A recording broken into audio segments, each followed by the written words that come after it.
Good afternoon and aloha. My name is Juergen Steinmetz. I'm joining you from livestream.travel and eTurbo News in Honolulu. And with me is Dr. Peter Tarlow, our co-host. He's joining us from College Station, Texas.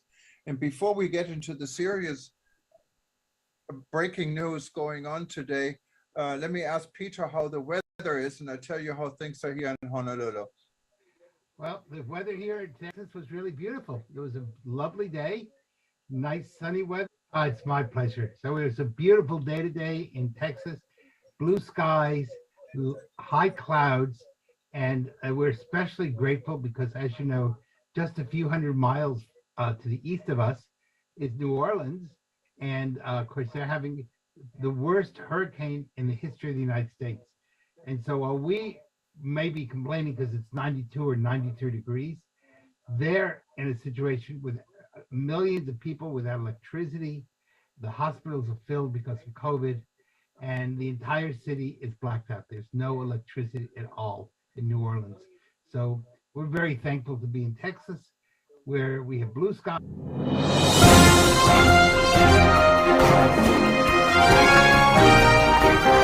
Hello and good day. My name is Juergen Steinmetz from eTurbo News, and this is a breaking news update.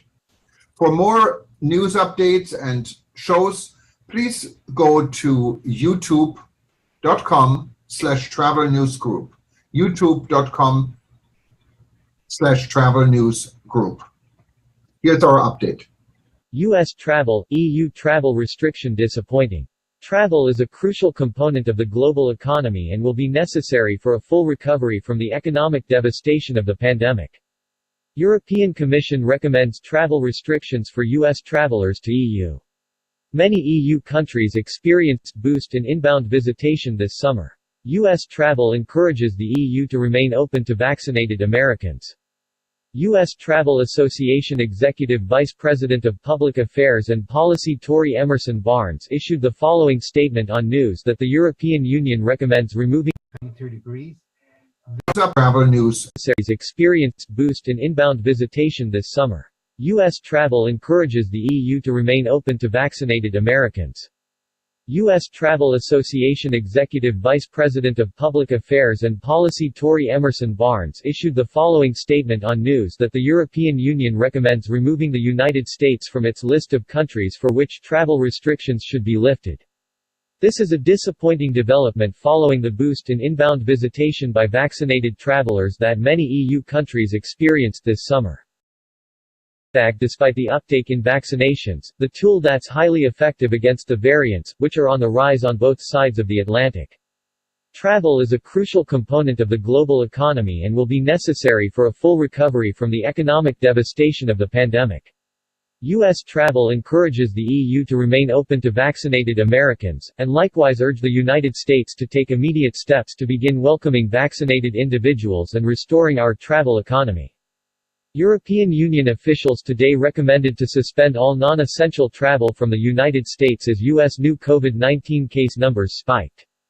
Today's announcement by the European Council amounts to a recommendation to the bloc's 27 member states, which technically retain sovereignty over their own borders.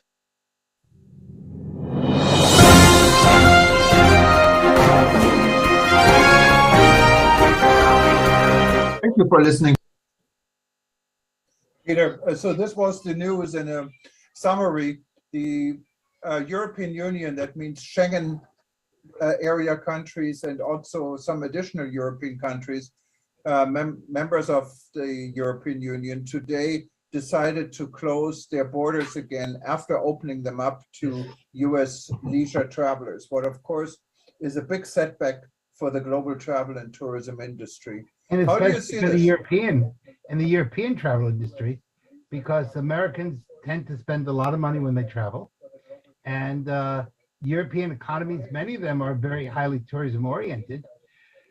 There's been all sorts of economic problems in Europe because of the lack of tourism, and they really need American visitors. So I'm not sure it's really hurting the United States very much, but it is going to be hurting the European economies tremendously. And I would think European governments would have some real problems with this recommendation. Now, of course, the key is it said all non-essential travelers, but it doesn't define what essential travelers are. So you're going to go see your child, is that essential? If you're going on a shopping tour, is that essential? If you need extra French wine, is that essential?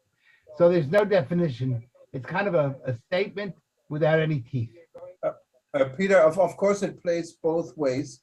If you look at the traffic between both continents, the United States and Europe, I mean, we have hundreds of flights literally every day. Many airlines are affected, and they have been flying empty for the last 2 years almost. So for the economy on both sides of the Atlantic, this is kind of a disastrous statement. But considering the situation with COVID, was this the right decision? I don't think so. Because if you look at the figures, you have high levels of people with the Delta variant, but they tend to be people who either have comorbidities or they're people who have not been vaccinated. And I think the real issue is, rather than saying we're going to close borders, we ought to be saying anyone who's had fully vaccinated ought to be able to take a COVID test and prove you're negative and then travel. And I don't know why we don't have set up in US airports and in European airports COVID testing that can be done fairly quickly, and then people can be on their way and have a great vacation. Yeah, I think the testing situation in Europe is actually quite good. You have facilities at the airport. I know specifically in Frankfurt Airport, you have facilities available of instant tests. Yeah. You also needed to be tested. I don't think you want to say Europe. I think you want to say Germany, because the testing facilities are not good in a lot of other European countries. Germany, it's true. It's not true in Southern Europe, and it's not true in most of France. So I don't know what the UK situation is, but Europe needs to up its testing. There are some countries like Germany that have done quite well, but there are countries like Poland. And of course, one of the problems in Europe is once you're in Europe, because there's no standardization, you can easily go from one country to the next, and there's no way of protecting the borders. So if I come into a country that's lax, such as Italy or Spain, I'm in Germany. Now, if you look at some of the other countries besides Germany, Malta declared itself, for example, to be COVID-free, right, and also have herd immunity. What happened to herd immunity? And Israel, I think, was in the same boat. Yes, yes. So I'm not really sure. You know, I mean, I don't think Malta is a major player in the world of tourism. It's a small country. New York, or Atlanta, or Houston, or Paris, or Berlin, or Amsterdam. Wherever you're going, there should be a standardized form of testing. And I do believe people to get on planes should be proved that they should prove that they are COVID-free before they get on the plane and COVID-free when they get off the plane. And then we can look at the issue of testing even serological tests to see if they actually have, which may be more valuable, do you have a high level of antibodies? And that can be done. Israel now started this new program where they just prick your finger and you have a serological test in under 15 minutes. So this can be done very quickly and would then say, and you wouldn't have to prevent people from traveling.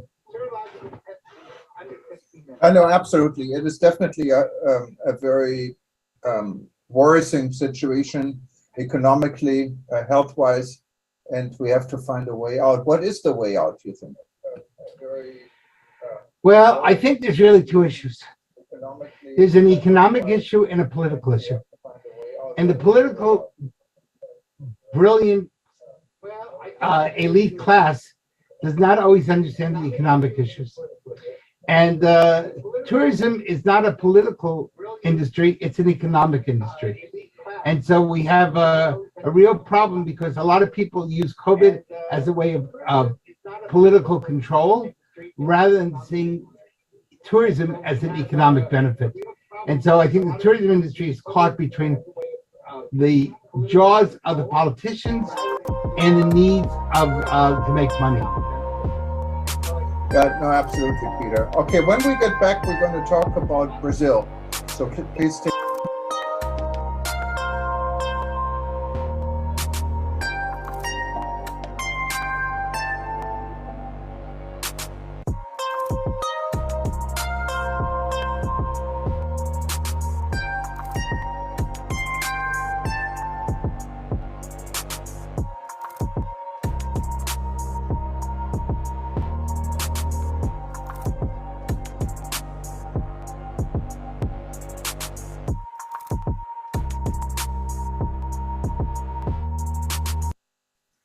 Okay, welcome back, everybody. And we're talking about Brazil.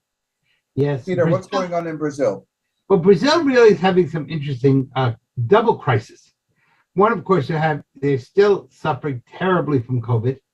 And that's a whole major problem. But on top of that, Brazil has a out of control crime wave. And yesterday, for the first time, bad guys, robbers started not only robbing visitors and other people, but they tied them to the front of the hood so that you became a human shield on top of a car. And Wow. This is a real problem because what it's done, it's August is a vacation month in Brazil.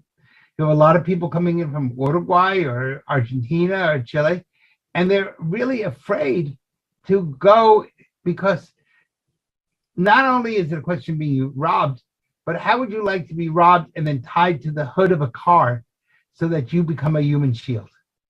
And so this is a really tragic situation that needs to be taken care of. Brazil, if it really wants to create its potential, it's going to have to get control of the crime wave.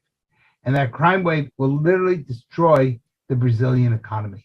So they're being attacked from COVID on one side and criminals on the other side.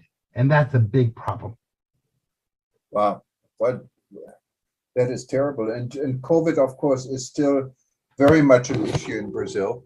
I Yes. think even higher than in most other parts of the world, isn't it? It is. So and of course, that means also that there's lack of hospitals, lack of hospital beds, lack of medicine. And so it's not only getting COVID, it's what happens after you get it. If you don't have enough hospitals or hospital beds or medications, now what do? Do you just go home and die?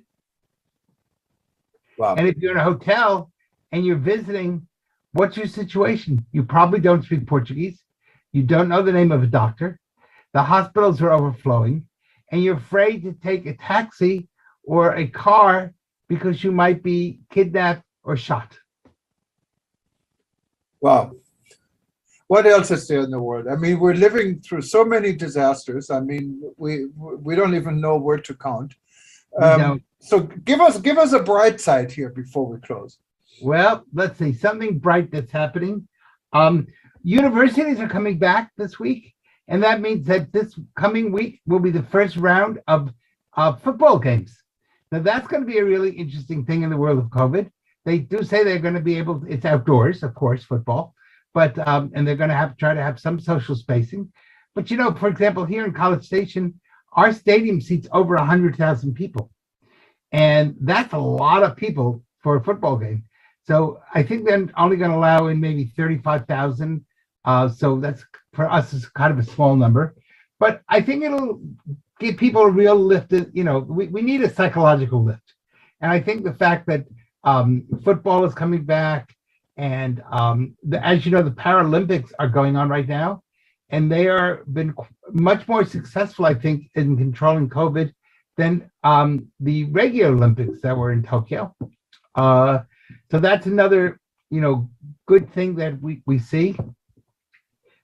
But there's going to be lots of challenges in the world of tourism, and economically, we don't know what's going to happen between Afghanistan and illegal immigration around the world. And of course, Europe is now facing some real problems. And we don't want to really talk too much about the political situation in the world, which is kind of depressing to say the least. But let's be happy that there's some sporting events coming back. Australia, as another good piece of news, has said that by the end of the year, they hope to end their incredibly strict lockdowns if 80% of the population gets vaccinated. Now, I don't know if they can do that or not. Right now, they're 27%. But if they can get to 80% by January, then the Prime Minister has said that the incredibly difficult lockdowns that are taking place in Australia will be lifted and life will be easier. But you still got to get through September, October, November, December. So there's at least 4 months. Come on, Australia. What we need the Aussies to do is go get vaccinated. In fact, we need everybody to go get vaccinated. Well, let's put this as a good note at the end. And thank you everyone for watching us. As you can see, we changed our format. So we might pop up on your screen at any time, day or night, depending on the situation. You're also going to see other video clips throughout the day and throughout the night. And if you miss anything, all you need to do is go to livestream.travel. You will find repeats of this, or better go to our YouTube channel because everything is now on YouTube.